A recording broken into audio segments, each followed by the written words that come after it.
भारत में अभी रिसेंट के पिछले 10 दिन के अंदर 4 घटनाएं हुई हैं। एक वृंदावन में जो परिक्रमा होता 84 कोस में, उसमें चिकन बांग्लादेशी जो कुछ महिलाएं और वो चिकन पते उस रास्ते में खाते पाए गए हैं। और फिर जो है अभी स्वर्ण मंदिर में वो कुल्ला करते हुए और सारा चीज़ एक मुस्लिम युवक पाया गया। और फिर हैदराबाद के मंदिर में टॉयलेट कर दिया गया और राम मंदिर में जाकर नमाज पढ़ा गया।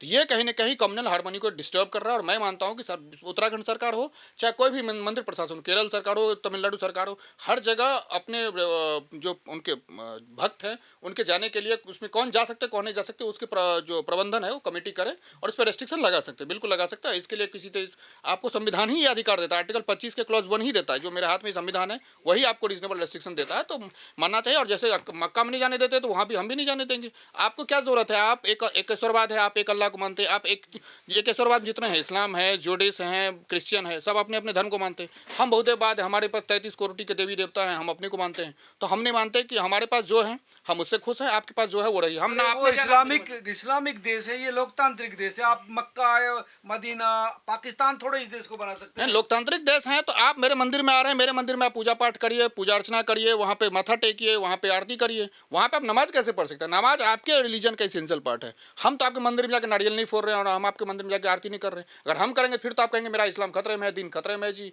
उठा लो तलवारें।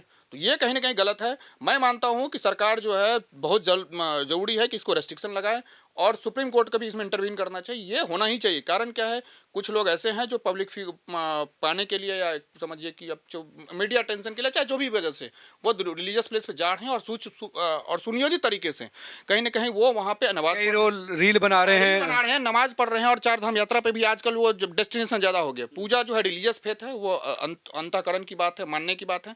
वहाँ पे वही लोग जाए जो उसमें आस्था रखते हों। कोई ऐसा ना जाए वहाँ पता चला वहाँ पे कुल्ला कर रहे, वजू कर रहा, तो वो वजू गलत है। वहाँ जितने सिख भाई हैं वहाँ पे स्वर्ण मंदिर में, वो आप वहाँ पे जाके वो करते हैं, अपना उनका अपना वो धार्मिक महत्व है। उस जगह जब आपको वजू कर रहे तो पूरे पानी को आपने खराब कर दिया। फिर आप वहाँ रील बना रहे हो, वहाँ पे पीछे डीजे वाला गाना गा रहे हो। तो ये मैं समझता हूँ बहुत गलत है। और उनके ऊपर 295 IPC जो BNS की नई धारा है उसमें हो गई, उसके अकॉर्डिंग धार्मिक उन्माद फैलाने के केस होने चाहिए और उनको जेल में करना चाहिए। कई लोग चले भी जाते हैं यारी दोस्ती में, धार्मिक रूप से चले भी जाते हैं, तो इस तरह से अगर होगा तो केस बन जाएगा, कानून, जेल, तमाम चीज़ें हो जाएगी, तो वो भी ठीक नहीं है ना। बिल्कुल जेल होनी चाहिए। कारण अगर आप जाते भी हैं, मैं ये मानता हूँ कि आप मंदिर भी जाते भी हो, तो अगर आप जो एमएनएल का केस है वो जोहवा संप्रदाय उसमें मैं आ रहा हूँ, उसमें आप जा भी रहे हैं तो आप हमारे यहाँ की जो परंपरा है वो निभाना है। जैसे आप केरल में पद्मनाभस्वामी मंदिर जाएंगे, वहाँ आपको धोती पहनना ही पड़ेगा। पंबा देवी मंदिर जाएंगे, जो लॉर्ड अयप्पा वाला जो हमारे विशाल जी बता रहे थे, वहाँ आपको काला वस्त्र धारण करना पड़ेगा, 21 दिन उपवास करना पड़ेगा। यहाँ आप ये कहते नहीं जी हम जाकर वहाँ नमाज पढ़ लेंगे तो ये नहीं चलेगा, या कोई कह देगा हम मोमबत्ती जला ले, कैंडल जला ले, वो गलत है कहीं ना कहीं। मैं ये मानता हूँ आप जाइए, अगर आपको इच्छा है जाइए, लेकिन वहाँ के जैसे कि आप कई बार लोग कह रहे थे कि वहाँ पे दरगाह में लोग जाते हैं, दरगाह में चादर लोग चढ़ाते हैं, जैसे मोदी जी भी जाते भेजते हैं। तो दरगाह में चादर तो मोदी जी भी भेजते हो तो चादर भेज दो, क्योंकि वहाँ चादर चढ़ाई जाती है। हम वहाँ आरती तो नहीं करने जा रहे हैं। तो इसलिए मैं चाहता हूँ जो गैर हिंदू हैं, जो भी चाहे हो, जूडिस हो, यहूदी हो, मुस्लिम हो, वो हमारे यहाँ अगर आ रहे हैं, आना चाह रहे हैं, मंदिर में आना चाह रहे हैं, तो वहाँ पूजा पाठ करें, जो हमारी परंपरा है उसको बढ़ाएं। कुछ ऐसा ना कर, मुस्लिम में वो पूजा कैसे कर सकते हैं? तो फिर आने की जरूरत क्या है? क्यों आते हो आप? अब आने की क्या जरूरत? आपका पर्पस है जब आपके दर्शन करने के लिए आगे नहीं, तो आप यूट्यूब है, इतनी बढ़िया सर्च है, यूट्यूब पे सर्च कर लीजिए। आपको अगर आपके खुद के कुरान में ये कह रहा है, आप नमाज भी अगर नमाज भी कोई सुने अगर ढंग से, तो उसमें यही कहता है अल्लाह अकबर, यानी मेरा एक अल्लाह है, उसके अलावा कोई नहीं। तो फिर आप मंदिर आ रहे हो तो क्या दूसरे एग्जिस्टेंस को मान रहे हो? इसका मतलब तो यही हुआ। तो अगर मान रहे हो तो फिर हमारे यहाँ पूजा करो, फिर क्योंकि नहीं आ रहे हो तो फिर वहाँ पे हम यही कह रहे हैं सिर्फ कि आप हमारे रिलीजन में आ रहे हैं तो हमारे रिलीजन को फॉलो करिए, अदरवाइज मत करिए, लेकिन अपना रिलीजन को प्रैक्टिस मत करिए। वजू करना, नमाज पढ़ना, टॉयलेट करना, कहीं ना कहीं धार्मिक व्यवस्था बनाना है और इस पर चाहिए कि उन पर दंडात्मक कार्रवाई हो। और हर राज्य सरकार को, ये उत्तराखंड सरकार ही नहीं, हर राज्य सरकार को बैन करना चाहिए।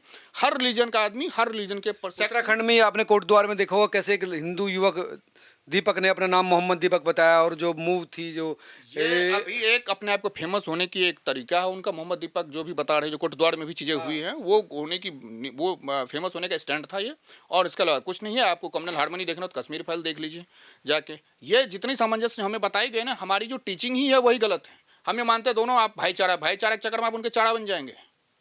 आप इस बात को समझिए। अरे भैया, ये भाईचारा ही तो है जो सदियों से इस देश को बचाए रखे हैं। इस गलत फहमी को जितना जल्दी आप मान लें उतना बढ़िया है। अब मैं आपके चैनल के माध्यम से आपके दर्शकों को एक किताब सजेस्ट करता हूँ। राहुल पंडिता ने लिखा है our moon had blood clots. Kashmiri पंडितों का पलायन किन परिस्थितियों में JKLF ने किया था और कैसे वहाँ की मस्जिदों से आजान हुआ था कि कश्मीर के पंडित छोड़ो और अपनी औरतों को घर में छोड़ के जाओ, कश्मीर छोड़ो।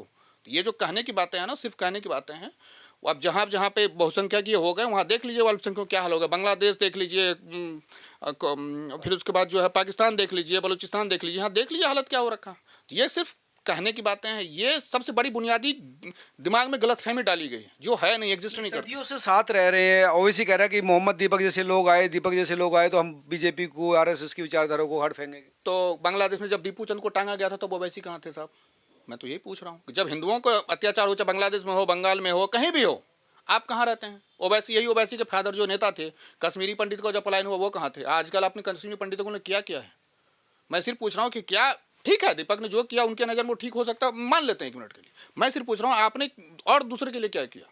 ओवैसी सिर्फ मुस्लिमों के हिमायती बनते हैं, जबकि वो सबसे बड़ा फ्रॉड है। ये भी अपने आप में एक बड़ा फ्रॉड है। ओवैसी फ्रॉड है, बिल्कुल फ्रॉड है ओवैसी। मैं बता रहा हूँ, किसी भी केस में ओवैसी सुप्रीम कोर्ट, आप हम सुप्रीम कोर्ट के चैम्बर में बैठे हैं, सुप्रीम कोर्ट मीडिया लॉन्च आके बंदा बढ़ता नहीं। कोर्ट के अंदर बैरिस्टर अपने आप कहते हैं इंग्लैंड से पढ़ के हैं, एक बहस उसकी दिखा दीजिए, एक वकालतनामा दिखा दीजिए, मैं मान जाऊँ, या कोई ऑर्डर शीट ओवैसी का नाम दिखा दीजिए जिसपे उसके स्पीकिंग ऑर्डर पे उसका सबमिशन हो, आता ही नहीं है लॉ।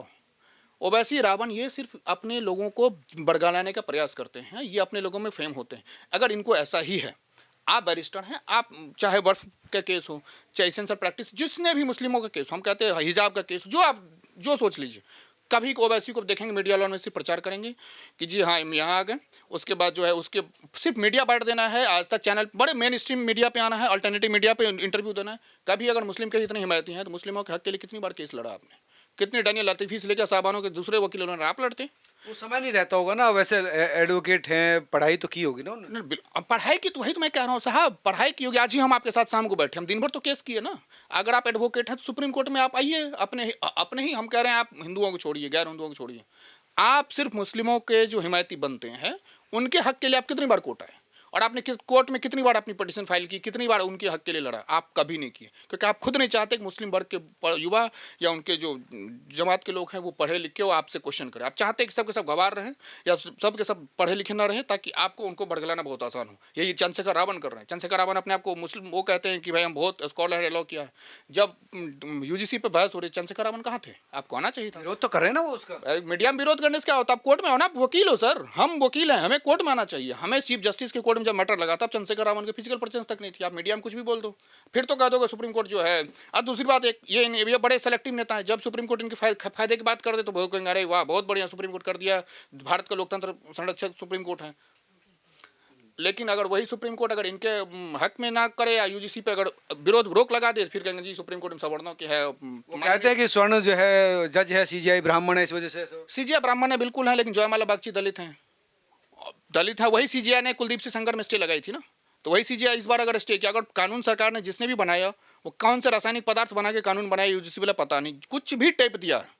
और ये मैं आपको दावे के साथ कहता हूँ 19 मार्च को इस पे हेयरिंग है, और ये केस ये सेक्शन 3C है यूजीसी के रेगुलेशन को, वो रिजेक्ट वो क्वेश होगा और वो खत्म हो जाएगा, उसकी कॉन्स्टिट्यूशनल वैलिडिटी कुछ भी नहीं। तो जो दलित चीफ जस्टिस दलित जस्टिस है वो भी जयमाला बागची, जो उस दिन की हेयरिंग आप देखें अगर, तो जयमाला बागची की हेयरिंग में सबसे ज़्यादा नाराज जयमाला बागची ही हैं, क्योंकि वो बहुत पढ़े लिखे एमिनेंट जज हैं, और वो चीफ जस्टिस की लाइन में 2030 में वो चीफ जस्टिस बनेंगे। और सुप्रीम कोर्ट में अभी फिलहाल कोर्ट नंबर 1 में वो चीफ जस्टिस सूर्यकांत के साथ बैठ रहे हैं, उनकी बेंच उन्हीं के साथ लग रही है, और बहुत ही रिनाउंड जज हैं, और हमारे कई मैटर्स में उन्होंने अच्छा रिलीफ भी दिए, और अब रीजनेबल डिसमिस भी करते हैं तो रीजन के साथ डिसमिस करते हैं। मेरा वो भी विरोध में थे इसके। सबसे ज़्यादा विरोध तो वही किए। अगर आप पूरी वीडियो देखें, मेरे पास क्लिप है, कई मैं आपके चैनल पे डाल दूंगा, और सबसे ज़्यादा विरोध उन्होंने इंदिरा जयसिंह को उन्होंने रोका, सबको उन्होंने रोका, सब सरकार से और तुषार मेहता से सबसे कठिन सवाल उन्होंने किया। उन्होंने ये कहा कि देश 75 साल आगे चला गया और आप अभी भी जो है SC ST के बांट रहे हो, OBC में बांट रहे हो, जनरल में बांट रहे हो, अलग अलग हॉस्टल बनाने की बात करो, तो कहीं ना कहीं गलत है। और सिर्फ इसलिए नहीं किसी बच्चे को गुनाह करना चाहिए कि आपको अंदेशा हो कि वो सिर्फ एलिगेशन लगा दे। ड्यू प्रोसेस कहाँ पे है? आप किसी पे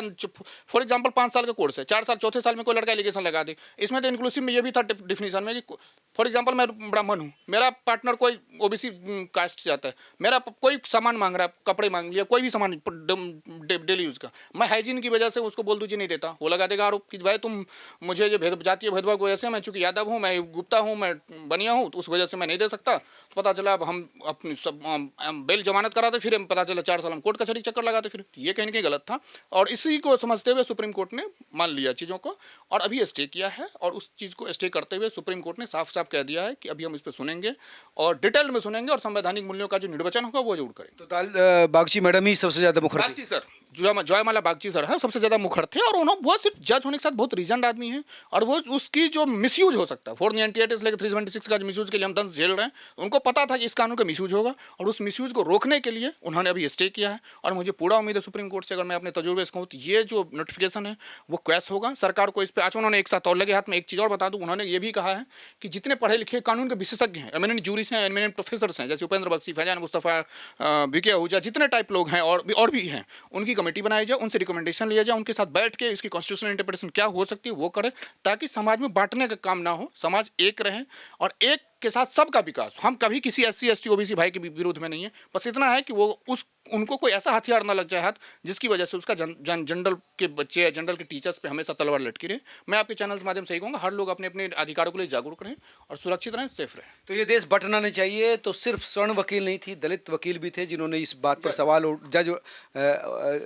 स्वर्ण जज के साथ साथ दलित जज भी थे जिन्होंने इस पर सवाल उठाया कि किस तरह से इस देश को बांटा जा रहा है इस कानून के थ्रू, जो नहीं होना चाहिए था। आप तो हमारे लोग क्या सोचते हैं, जरूर बताएं। नमस्कार।